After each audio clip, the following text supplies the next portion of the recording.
Hey, Billy, what are you doing? My name isn't... whatever. I'm drawing my own monster cards. Oh, that's awesome. What made you want to do that? After I watched your other videos with all your drawings, it made me want to have my own monsters to fight yours. Oh, that means a lot, Billy. Can I see what you've drawn? Yeah, I've only drawn one so far, but here it is. No need to be insecure. I'm sure it's... Billy, this is just a picture of Lola Bunny.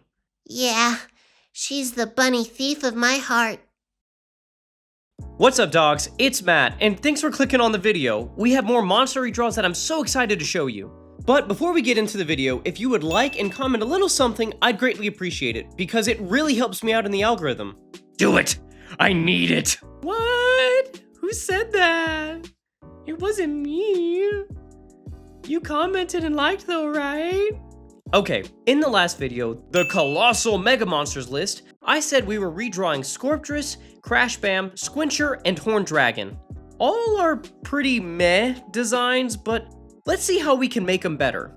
Starting off with Scorptress, I honestly didn't hate the design as badly as others, but with the gigantic hole on his card, as well as the viewer not being able to see the lower half of his body, it makes his card a huge problem for me. Like, what does his lower half look like? Does he have human legs, scorpion legs, or is it something even crazier, like he has the body of a Pomeranian? No one knows! So right off the bat, we want to get a better pose. Secondly, I'm just not a big fan of the body and face.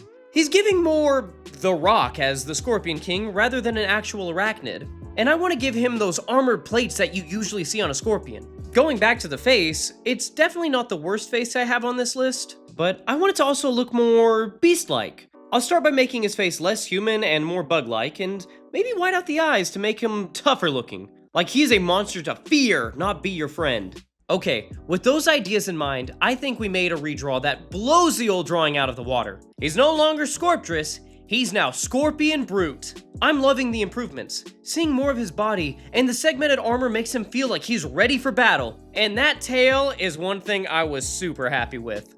Scorpion Brute hangs around in dark caves and dungeons, not as a guardian, but because that cold, rocky environment is where it feels the most comfortable. It enjoys fighting other Scorpion Brutes as well as any other strong cave monsters that want to test their might. Its venom is deadly and will put down even the largest monsters in a matter of minutes. Because of how much these monsters enjoy battle and their size, there aren't many Scorpion Brutes in the wild.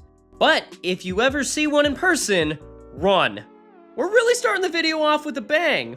There's no room for cute, happy monsters. We need some battle-ready mons. And there's not a monster more ready for battle than Crash Bam. Crash Bam was heavily inspired by Bash and Skylanders. I even imagined him using moves like Rollout, like Donphan, or Bash. However, that probably won't work because those horns would definitely get in the way. So when I'm thinking of redesigning him, I don't want to get rid of the horns and just make him Bash. Instead, let's update the pose and get a better look at the anatomy. I'm super proud of this redraw, and I hope you like the new Crash Bam as much as I do. Crash Bam is a beast in the Mega Dimension that hangs around canyons, crashing into boulders and each other to make their skulls stronger.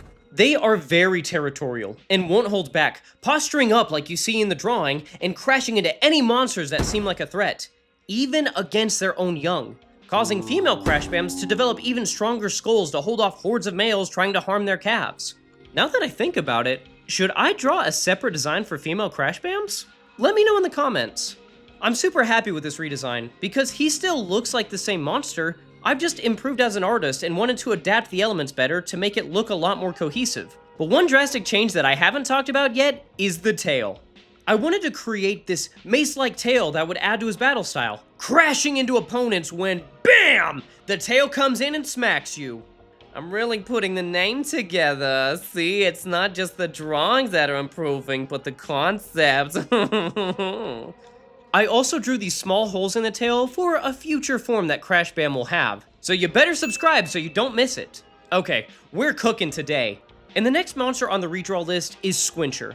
Squincher has the same problems that Scorptress had, so I won't have anything new to say. However, Squincher was originally part of this dragon evolutionary chain, with him taking the middle spot that's half arachnid and half reptile. Now, I'm wanting Squincher to be a standalone monster, but I still like the idea that he has reptilian features. So instead of being segmented, he's scaly up until his little pinchers. So here's the new updated Squincher.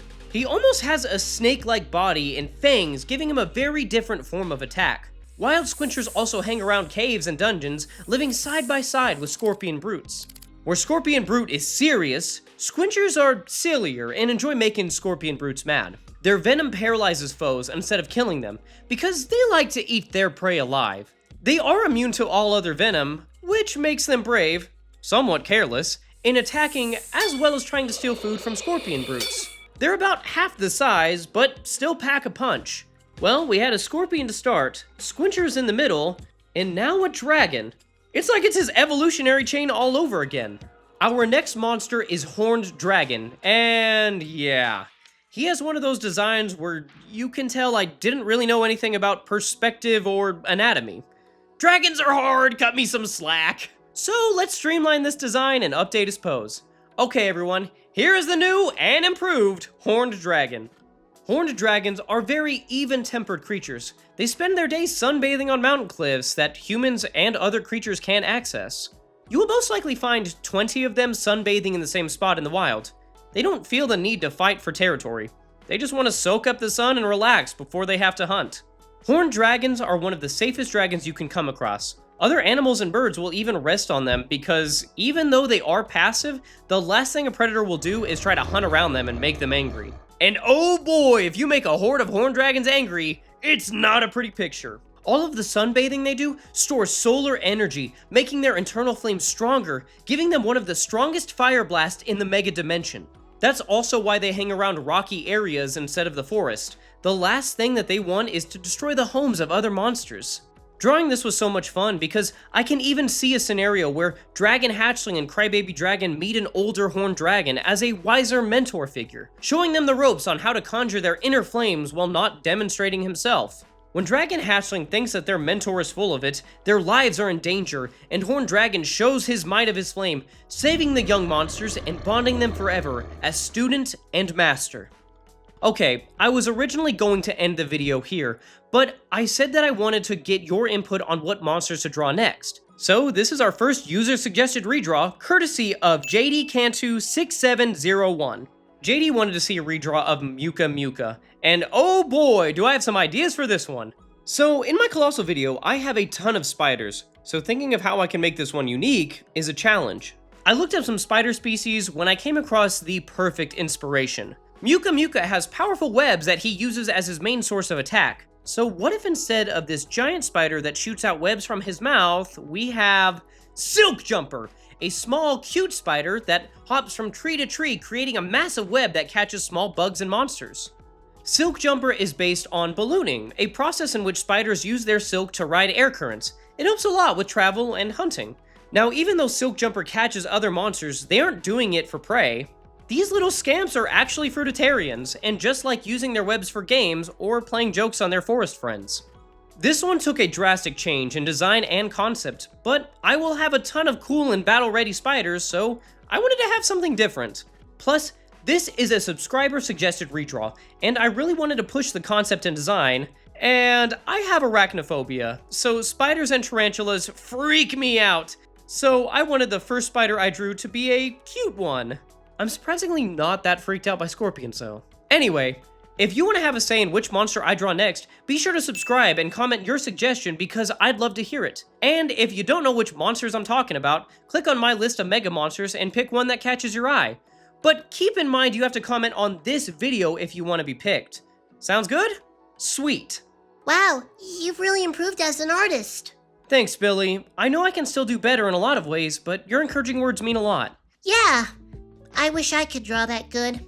You can, just with a lot of time and practice. Every time I redraw a monster, I remember what they looked like before and how I'm constantly improving. Look at it as a stepping stone.